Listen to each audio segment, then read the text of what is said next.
సంగారెడ్డి పట్టణంలో ఈఎస్ఐ డిష్మరెడ్డి ఆసుపత్రిని జిల్లా ఇన్ఛార్జ్ మంత్రి, రాష్ట్ర కార్మిక శాఖ మంత్రి వివేక్ వెంకటస్వామి, రాష్ట్ర ఆరోగ్య శాఖ మంత్రి దామోదర్ రాజనరసింహ సంయుక్తంగా ప్రారంభించారు. ఈ కార్యక్రమంలో మాజీ MLA Jaggareddy, TGISC chairman Nirmala Jaggareddy తదితరులు పాల్గొన్నారు. కార్మికులకు మెరుగైన వైద్య సేవలు అందించాలనే లక్ష్యంతో ఈ డిస్పెన్సరీని అందుబాటులోకి తీసుకొచ్చినట్లు మంత్రులు తెలిపారు. ఈఎస్ఐ పరిధిలో ఉన్న కార్మికులు, వారి కుటుంబ సభ్యులకు నాణ్యమైన ఆరోగ్య సేవలు అందేలా ప్రభుత్వం ప్రత్యేక చర్యలు చేపడుతోందని చెప్పారు. ఆధునిక వైద్య సౌకర్యాలతో ఈ కేంద్రాన్ని అభివృద్ధి చేయనున్నట్లు వెల్లడించారు.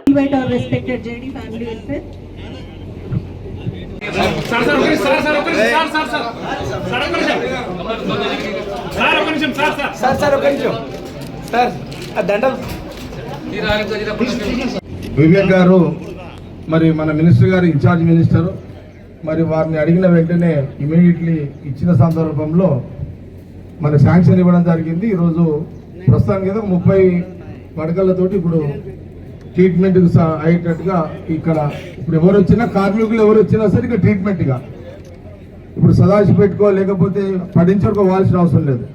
సంగారెడ్డిలో నివసిస్తున్న కార్మికులు ఎవరైనా సరే ఇక్కడ ఈ R and B guest house Sangareddy bypass road, Allwyn bypass రోడ్లో మరి ఇక్కడ ఏర్పాటు చేసుకున్న సందర్భంలో నేను ముఖ్యంగా మరి వివేక్ గారికి, దామన్న మనం జిల్లా మినిస్టర్ గారికి, దామన్న గారికి ప్రత్యేకమైన వాళ్ళిద్దరికి కృతజ్ఞత తెలియజేస్తున్నాను. మన జిల్లా మినిస్టర్ గారికి, మన ఇన్ఛార్జ్ అయిన ఈ శాఖకు సంబంధించి ఈ శాఖ ఈఎస్ఐది వివేక్ గారిది, వారి చేతుల మీదుగా ఈరోజు మనము ఈ హాస్పిటల్ కూడా ప్రారంభించుకోవడం జరిగింది. చాలా చాలా సంతోషంగా నేను హ్యాపీగా ఫీల్ అవుతూ మరొకసారి వివేక్ గారికి కృతజ్ఞతలు, ధన్యవాదాలు. వారితో పాటు దామన్న గారికి, మన షెట్కర్ గారు కూడా అటెండ్ అయ్యారు. ఒక పార్లమెంట్ అఫీషియల్, ఈ కాంగ్రెస్ ఎంపీ ఒకటే కదా ఉన్నది ఇక్కడ ఈ జిల్లాలో, ఉమ్మడి జిల్లాలో. జిల్లా మాది కాదు, సంగారెడ్డి కాదు, అది జిల్లా మనది అంటున్నాడు. అందుకని రైట్. ఇప్పుడు మీరు అఫీషియల్గా స్టార్ట్. నేటి ఈఎస్ఐ డిస్పెన్సరీ సంగారెడ్డి మంజూరు చేసి శాంక్షన్ ఇచ్చి ఈరోజు ప్రారంభోత్సవానికి వచ్చిన సహచార మంత్రివర్యులు వివేక్ గారికి హృదయపూర్వక ధన్యవాదాలు. మా జైరాబాద్ ఎంపీ సురేష్ షెట్కర్ గారు, జిల్లా కలెక్టర్, జిల్లా ఎస్పీ, మా మిత్రుడు జగ్గారెడ్డి గారు, పాత్రికేయ మిత్రులారా, మీ అందరికీ అభినందనలు. ఇంతకుముందు మా సురేష్ షెట్కర్ గారు చెప్పినట్టు మన ప్రాంతము పారిశ్రామిక ప్రాంతము. ఆనాటి సమైక్య రాష్ట్రంలోనే మొట్టమొదటి పారిశ్రామిక ప్రాంతం ఏది అంటే పటాన్చెరు. ఇందిరాగాంధీ గారు పార్లమెంట్ సభ్యులుగా ఇక్కడ నుంచి పోటీ చేసి గెలిచినప్పుడు మనకు ఆర్డినెన్స్ ఫ్యాక్టరీ కానీ లేదా మన యొక్క పారిశ్రామిక ప్రస్థానం మొదలైంది అంటే బిహెచ్ఎల్ తోటి, ఆనాటి ప్రధానమంత్రి నెహ్రూ గారితో. తెలంగాణ రాష్ట్రం వచ్చిన తర్వాత పరిశ్రమల స్థాపన వేగవంతము, వ్యవసాయము, ఉపాధి, నైపుణ్యంతో కూడా ఉపాధిని ప్రజలకు, పౌరులకు అందించాలనే ఒక తపన. ప్రధానంగా ఏ ప్రభుత్వమైనా, ఏ సమాజమైనా ఆ సమాజానికి ప్రమాణాలతో కూడిన విద్యను, మెరుగైన మేలైన ఆరోగ్య సేవలు అందించే బాధ్యత ప్రభుత్వాలది. ప్రత్యేకంగా మన ప్రాంతంలో 7 డిస్పెన్సరీలు, ఈఎస్ఐ డిస్పెన్సరీలు, ఇది 8వ డిస్పెన్సరీ. ఎక్కడ కూడా ఈఎస్ఐ కార్డ్ హోల్డర్ ఇబ్బంది పాలు కాకుండా ఉచితంగా సేవలు అందించాలి, వైద్య సేవలు అందించాలి. అదే రకంగా వైద్య డిపార్ట్మెంటు, హెల్త్ డిపార్ట్మెంటు రాష్ట్రంలో ప్రజలకు మేలైన వైద్య సేవలు అందించాలి. ఈ మధ్యలో మీరు చూశారు, సంగారెడ్డిలో సుమారు 200 కోట్ల రూపాయలతో కొత్తగా మనం ఒక మెడికల్ కాలేజీ పనులు పూర్తి చేసుకుని ప్రారంభించుకున్నాము. అదే రకంగా రాబోయే వర్షాకాలం నాటికి Sangareddy government general hospital, teaching hospital 200 కోట్ల పైచిలుకుతోటి ఒక అద్భుతమైన భవనాన్ని, హాస్పిటల్ని పూర్తి చేయబోతున్నాము. దానికి తోడు మన ప్రాంతంలో సేవలను అందించాలి. అవసరమైతే పీజీ కోర్సులు మొదలు పెట్టాలి. పీజీ కోర్సులు మొదలు పెడితే ప్రత్యేకంగా కార్డియాలజీ కానీ, నెఫ్రాలజీ కానీ, కిడ్నీకి సంబంధించింది కానీ, ఈఎన్టీఏ కానీ,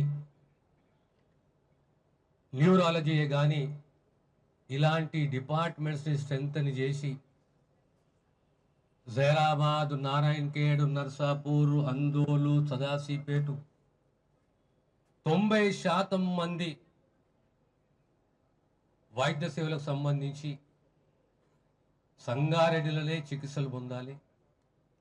కేవలం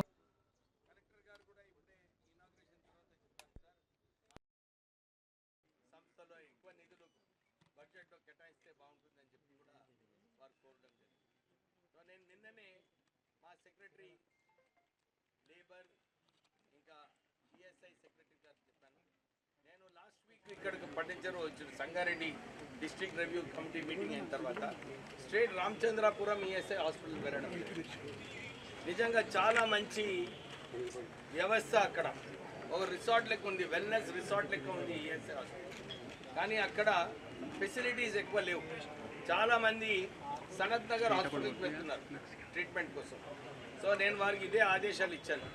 ఈ వచ్చే 6 నెలల్లో ఏ ఒక్క పేషెంట్ కూడా మన కార్మికుడు నిజంగా ఏమైనా వారికి మెడికల్ ఎమర్జెన్సీ అన్నా మెడికల్ ఇష్యూస్ ఉన్నప్పుడు రామచంద్రాపురం ఈఎస్ఐ హాస్పిటల్ రావాలి కానీ పోవాలి, కానీ సనత్ నగర్ ఈఎస్ఐ హాస్పిటల్ పోవద్దని చెప్పి నేను వారికి ఆదేశాలు ఇవ్వడం జరిగింది. సో తక్షణమే మన రామచంద్రాపురం హాస్పిటల్లో 20 బెడెడ్ డయాలసిస్ యూనిట్ త్వరలోనే స్థాపించబోతున్నాం. సో శంకర్ గారు మీరు ఏదైతే కోరుతున్నారో ఇప్పుడు ఆల్రెడీ ఇక్కడ హాస్పిటల్స్ని స్ట్రెంథన్ చేసే అవసరం ఉంది. సో ఇక్కడ 20 బెడెడ్ డయాలసిస్ యూనిట్ మన రామచంద్రపురంలో స్టార్ట్ చేసి ఈ సంవత్సరము, వచ్చే సంవత్సరం ఇక్కడ కార్డియాక్ సెంటర్ కూడా స్థాపించే అవసరం ఉంది. డైరెక్టర్ గారు కీప్ దట్ ఇన్ మైండ్. ఈ 2 డిపార్ట్మెంట్స్ ఇక్కడ ప్రారంభిస్తే ఇక్కడ ఉన్న మన ఈ కార్మికులు వీళ్ళందరికీ కూడా సనత్ నగర్ పోయేది అవసరం ఉండదు. వారు ఇక్కడనే ట్రీట్మెంట్ తీసుకొని వారికి మళ్ళీ దగ్గర, ఎందుకంటే రామచంద్రపురం నుంచి సనత్ నగర్ పోవాలంటే ఇంకొక గంట అవుతుంది, ఎమర్జెన్సీలో ఏదైనా కావచ్చు. సో ఇలాంటి పరిణామాలు ఉండొద్దని చెప్పి ఈ ఈఎస్ఐ హాస్పిటల్స్ని స్ట్రెంథన్ చేసే అవసరం ఉంది. సో నేను మొన్న యూనియన్ మినిస్టర్ ఫర్ లేబర్ వారితో మాట్లాడినప్పుడు కూడా మా తెలంగాణ ప్రాంతంలో ఇంకొక 3 హాస్పిటల్స్ 100 బెడెడ్ హాస్పిటల్స్ అవసరము. శంషాబాద్లో ఒకటి, రామగుండంలో ఒకటి, మహబూబ్ నగర్లో ఒకటి కావాలని చెప్పి వారిని కోరడం జరిగింది. త్వరలోనే ఈ 3 హాస్పిటల్స్ కూడా 100 బెడెడ్ హాస్పిటల్స్ శాంక్షన్ అయ్యి ఇక్కడ మన ఈ ప్రాంతంలో మనము ప్రారంభం చేసుకోవచ్చు. సో అన్ని చోట్ల కూడా పేషెంట్లు, ఎందుకంటే ఇవాళ రేపు నేను మా కాన్స్టిట్యున్సీలో కూడా ఇదే ఇష్యూ ఉంది. చాలామంది అనుకుంటున్నారు కార్పొరేట్ హాస్పిటల్ పోతే మంచి ట్రీట్మెంట్ వస్తున్నాయి, కానీ కాదు. ఎందుకంటే ఇప్పుడే దామోదర్ రాజనరసింహ గారు చెప్పినట్టు ఈ టిమ్స్ సంస్థ ద్వారా మొత్తం రాష్ట్ర వ్యాప్తంగా అన్ని చోట్ల కూడా మంచి హాస్పిటల్స్ వస్తున్నాయి. నేను మా చెన్నూరులో కూడా 50 బెడెడ్ హాస్పిటల్ ప్రారంభించినప్పుడు అందరూ అనుకున్నారు పేషెంట్ వస్తారా లేదని, కానీ ఇప్పుడు ఫుల్ ఉంది. 100 బెడెడ్ హాస్పిటల్ కూడా ఇనాగ్రేట్ చేయాలని చెప్పి మంత్రి గారిని కోరడం జరిగింది. ఆగస్టులో వారు వచ్చి ఇనాగ్రేట్ చేస్తున్నారు. అంటే అన్ని జిల్లాలలో ఏదైతే ఈ 100 బెడెడ్ హాస్పిటల్స్ ఉన్నాయో దీంట్లో మంచి డాక్టర్స్ని రిక్రూట్మెంట్ చేసి అక్కడనే మంచి ట్రీట్మెంట్ ఇవ్వాలని చెప్పి మన కాంగ్రెస్ ప్రభుత్వం ఆలోచన. సో ఎవ్వరు కూడా ఈ కార్పొరేట్ హాస్పిటల్స్ పోయి, ఎందుకంటే ఒక్క దినము కార్పొరేట్ హాస్పిటల్లో ఎమర్జెన్సీలో అడ్మిట్ అయితే ₹1,00,000 ఛార్జ్ చేస్తున్నారు వాళ్ళు.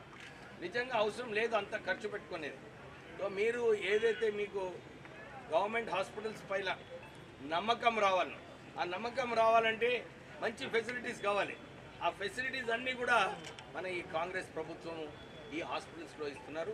చాలామందికి తెలుసు నిమ్స్లో ఏదైతే ఫెసిలిటీస్ ప్రభుత్వం కల్పించిందో చాలామంది అక్కడ మంచి ట్రీట్మెంట్ తీసుకొని వారు తక్కువ ఖర్చుతోనే వాపస్ పోతున్నారు. సో ఈ ఆలోచన నేను ప్రెస్ వాళ్ళకు ప్రత్యేకంగా నేను అప్పీల్ చేస్తున్నాను, మీరు గవర్నమెంట్ హాస్పిటల్స్కి ఎంకరేజ్ చేయాలి.